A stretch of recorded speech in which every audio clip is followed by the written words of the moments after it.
enorme satisfação estar conosco novamente a médica infectologista, doutora Eliana Bicudo, uma das mais importantes personalidades da ciência nesse período da pandemia. Ela que é radicada em Brasília, membro da Sociedade Brasileira de Infectologia. Doutora Eliana, muito obrigado por conceder mais essa entrevista para a TV Além Paraíba, Rádio Cultura, sobre a pandemia, agora falando num momento um pouco mais tranquilo epidemiologicamente. Eu começo perguntando à senhora sobre o decreto do ministro Queiroga, onde ele, através de um ato de ofício, finaliza com a emergência sanitária. Isso está causando algum tipo de confusão na cabeça das pessoas, como o final da emergência sanitária, final da pandemia, quando sabemos que apenas a OMS pode decretar ou declarar uma pandemia finalizada. Como é que a senhora vê essa questão pandêmica e sanitária no Brasil? Bom, é um prazer estar aqui novamente, conversando com vocês. Eu que agradeço sempre o convite. Falar de doenças infecciosas, incluindo a Covid-19, sempre é muito bom, é importante, principalmente pela questão social, que as doenças infecciosas geralmente estão envolvidas.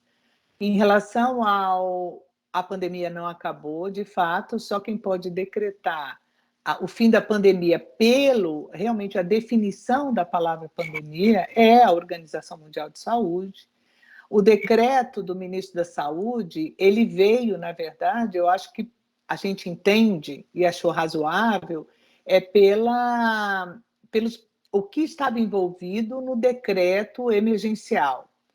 Estava envolvido o fim de licitações, compras emergenciais, liberações emergenciais, que nesse momento, não é, com o número de internações em queda cada vez mais e óbitos, realmente isso pode ser colocado numa situação que preocupa, mas não emergencial. Então, alocação de recursos, de mais recursos ou de compras, eu acho que realmente tem que sair dessa questão emergencial para que a gente possa agora colocar a casa em ordem, não é? Sempre aproveitando tudo que a gente aprendeu e agregou, principalmente na gestão saúde, não é? Nós rapidamente construímos um número muito grande de leitos de UTI, sabemos que fomos capazes, compramos muitos leitos de UTI e todo o seu arsenal, né,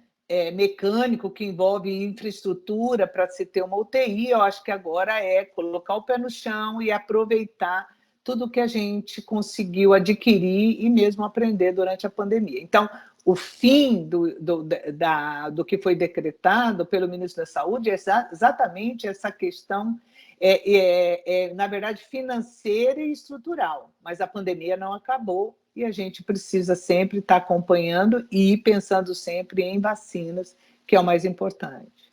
A senhora acha, a senhora tem uma pergunta de $1 milhão, né? A senhora apostaria numa decretação de fim da pandemia em quanto tempo? Muito difícil nesse momento, principalmente porque nós não atingimos no mundo uma cobertura vacinal para que nos deixe tranquilos.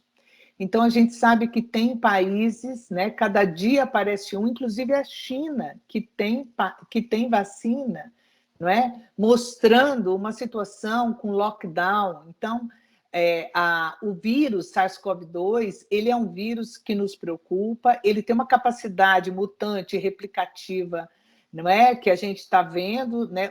Um novo surto nos Estados Unidos, com uma subvariante da Omicron, que não aumentou o número de óbitos e internações, mas aumentou o número de casos. Qual que é o impacto? Por que essa vacina precisa ser melhorada para que também cubra a Ômicron e também aqueles países que, infelizmente, não tiveram a chance de ter vacinas ainda, ou uma cobertura vacinal razoável, para que a gente possa controlar o vírus. Doutora, a senhora acha que essa hepatite fulminante que tem acometido principalmente crianças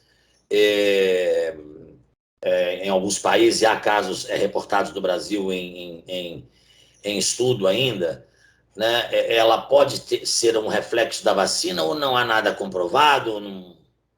Em relação à vacina, aparentemente, né, ela não tem nada a ver, nenhuma relação, inclusive porque o número de casos são menores de 16 anos, mas bem restrito a crianças menores de 5 anos que não foram contempladas com a vacina no momento do aparecimento da hepatite.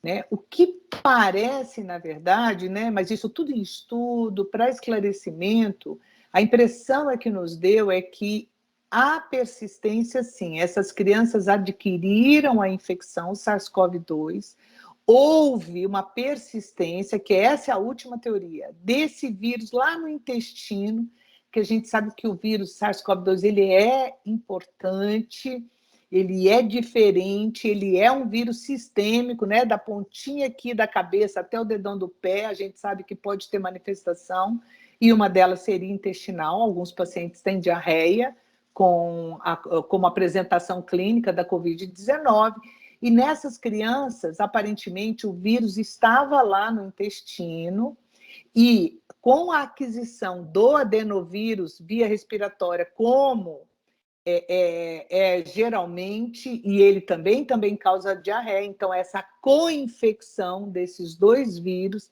é que levaram a uma superapresentação de uma hepatite por adenovírus.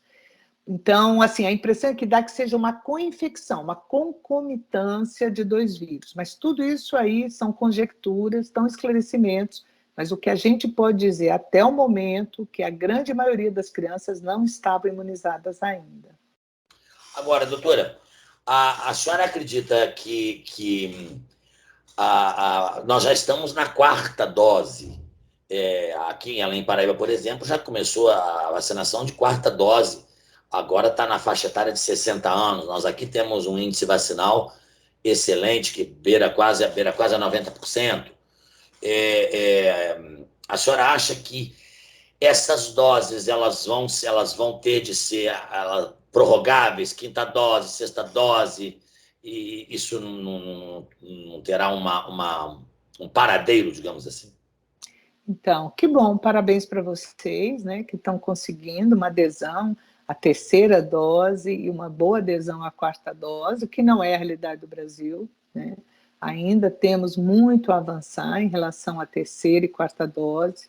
O número de casos está muito baixo, claro, ou seja, houve uma diminuição dos casos graves, mas agora, por exemplo, no Distrito Federal, nós tivemos um aumento da transmissão, ou seja, de diagnóstico do vírus, mostrando que ele volta a circular em casos leves, né, a moderados, e que a gente sempre fica preocupado naqueles pacientes de risco. Mas a nossa taxa Brasil de reforço de terceira e quarta dose ainda está muito baixo, principalmente no grupo de risco, então a gente tem que incentivar, e o que a gente acredita é que vai ter que vir vacinas realmente de reforço, principalmente agora contemplando a variante Ômicron, que é essa nossa expectativa, se atualizando em relação à Delta e à Ômicron, que são as duas que tiveram uma repercussão grave no Brasil, e que essa vacina que a gente tem faz uma cobertura, tanto que está aí o número de óbitos e internações baixa, mas ainda precisamos diminuir o número de infecções, que a transmissão, principalmente aqui no Distrito Federal, está em alta, né, com R acima de 1,2 essa semana. A senhora acha que os laboratórios estão cuidando disso? Investindo nisso. Na verdade, a atualização das vacinas, elas vêm se aprimorando, né? A gente tem até vacinas agora, objetivos assim de vacinas da Covid com a da gripe, para que ela venha até concomitante dois vírus, para no ano que vem a gente já fazer uma furada só e ter as duas vacinas. A gente tem essas informações, e a atualização das vacinas realmente é uma realidade, e a gente só está aguardando. Então, eu imagino que a gente vai tomar vacina ainda há algum tempo. Eu vejo que desde o início da pandemia, eu venho falando isso, que o vírus vai contando a sua história, vai fazendo a sua história, né? E a gente vê que a China teve agora um rebote violento em Xangai, né? Fechou em outras cidades, em Wuhan também. A gente vê também surtos dos Estados Unidos, e alguns falam numa outra onda a chegar no Brasil. A senhora, como médica, como é que a senhora avalia isso? Em relação à China, a gente não sabe nada, né? Quem é a variante que está lá, que está causando a necessidade de um lockdown? Qual é a cobertura vacinal da China? Então, a gente não consegue aprender muita coisa com a China, mas a gente vai lá para os Estados Unidos, né?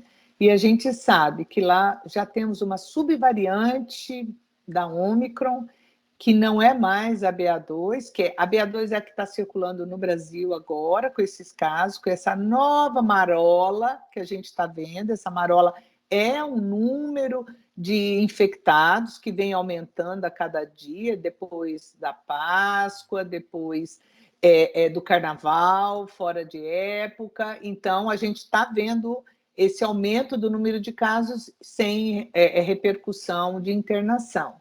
E nos Estados Unidos agora, a cobertura vacinal lá é pior que a nossa, muito pior que a nossa. É impressionante. Impressionante. E, além do que, o sistema, eles não têm SUS, que isso que justifica 1 milhão de óbitos lá, né, num país com médicos excelentes, né, a vacina vem de lá, uma série de tecnologias modernas com 1 milhão de óbitos mostra que eles precisam de um SUS como a gente, né? Então, eles têm muito a aprender com essa questão da medicina social, que a gente faz melhor, muito melhor que eles. Então, é uma marola de número de casos, e a variante que está lá, nós ainda não foi identificada aqui, que é uma BA2.12, é uma subvariante que parece que transmite mais rapidamente. Então, a gente está preocupado com isso, e a cobertura vacinal é a resposta. Eles são muito ruins para a imunização. Medicação, doutora. A gente vê dois medicamentos autorizados já pela Anvisa, ainda para uso hospitalar restrito, né? O Tamiflu foi um grande avanço no H1N1, quando ele foi liberado para uso, e realmente é impressionante. A pessoa gripa e no segundo comprimido a pessoa realmente desaparece, os sintomas começam a desaparecer. Melhorar, né? A melhorar. Né? A senhora acha que nós ainda estamos longe dessas medicações serem acessíveis a todos? Na verdade, nós temos 3 antivirais, né? Não são só 2.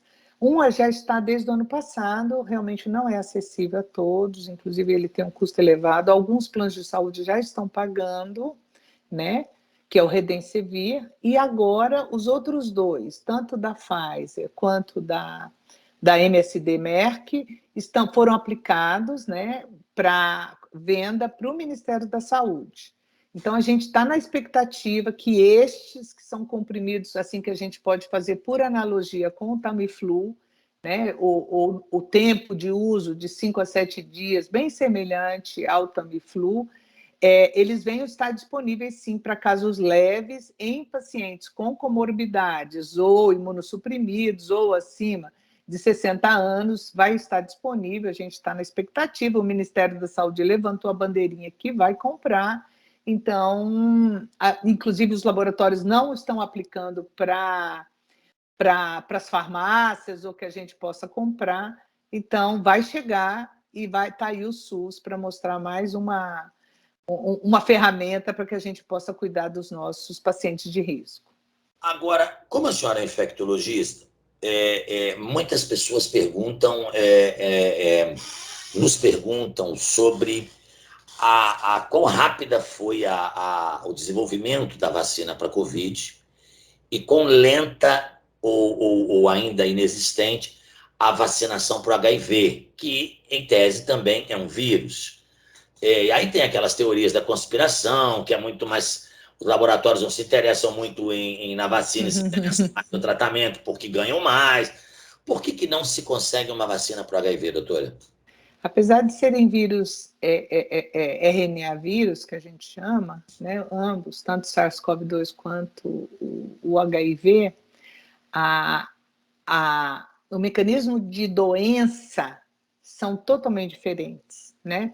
O SARS-CoV-2 é um vírus que ele entra pela árvore respiratória, né, que é diferente do HIV, aonde que a gente chama assim, aonde o HIV mora, é uma célula do sistema imune, e com isso ele consegue fugir dos meus anticorpos, ele mora lá dentro, né, da casa, no meio das armas, né? Então o exército não consegue se matar, se autodestruir, que é diferente do SARS-CoV-2, que é a árvore, principalmente a árvore respiratória, principalmente nariz, a árvore respiratória superior, onde ele se multiplica e se dissemina. Então, é muito mais simples você produzir uma vacina fortalecendo os seus anticorpos contra vírus que entra pela árvore respiratória ou pelo tubo digestivo, que é diferente do HIV. Então, a vacina é muito mais complexa, porque, teoricamente, para eu destruir com o reservatório do HIV, eu tenho que destruir a imunidade do indivíduo, e isso é muito complicado.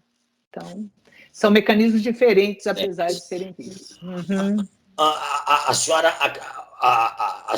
podendo prever, a gente sabe que tudo é muito imprevisível, como é que a senhora enxerga o futuro médio, a médio prazo, o futuro dessa pandemia no Brasil? Eu acho que o futuro da pandemia é exatamente isso que todo mundo prevê, e a Organização Mundial de Saúde. É que a gente realmente caia o número de casos, mas nós vamos conviver com o vírus por longo tempo. Ele vai ficar igualzinho à influenza. Nós não vamos liquidar esse vírus, assim como não conseguimos liquidar, exceto a varíola. Nós estávamos perto, né, de liquidar o sarampo, a pólio, e a gente sabe que se a gente não conseguir manter uma cobertura vacinal elevada, os vírus voltam, exceto a varíola, que realmente ela é erradicada no mundo, então a gente não tem foco nenhum, por isso a erradicação, a Covid não vai ser diferente.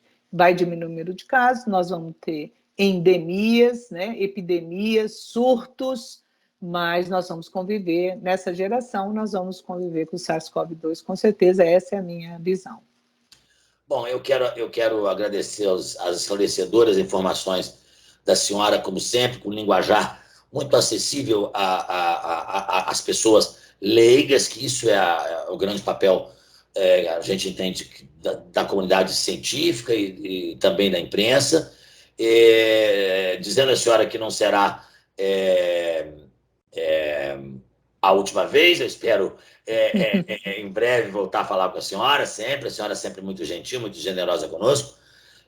Agradeço a senhora e gostaria que a senhora deixasse aí alguns conselhos para as pessoas sobre máscara, sobre essas coisas. Qual é a opinião da senhora aí?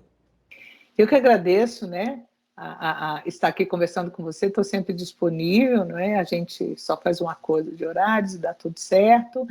E em relação à mensagem que eu deixo nós aprendemos muito com a Covid-19, nós temos instrumentos não farmacêuticos, como o uso de máscara, distanciamento social, higiene das mãos, que a gente não esqueça disso. Em todos os momentos que houver aglomeração, proximidade, como durante os voos, vocês lancem mãos dessas ferramentas que a gente já aprendeu a usar bastante, e que em ambientes da área de saúde ainda vocês usem máscaras. A gente sabe de muitos pacientes que entram dentro do hospital e se recusam a usar máscara, mas lá dentro pode ter um paciente infectado com a Covid-19 ou outra doença respiratória grave, então o uso de máscara vai nos proteger. Então, é essa a recomendação que eu deixo, não esquecer tudo que a gente aprendeu e viveu. Muito obrigado, doutora Eliana Bicudo, médica infectologista, membro da Sociedade Brasileira de Infectologia, figura respeitadíssima na comunidade científica e na comunidade médica. Um grande abraço e até a próxima vez. Até a próxima, muito obrigada.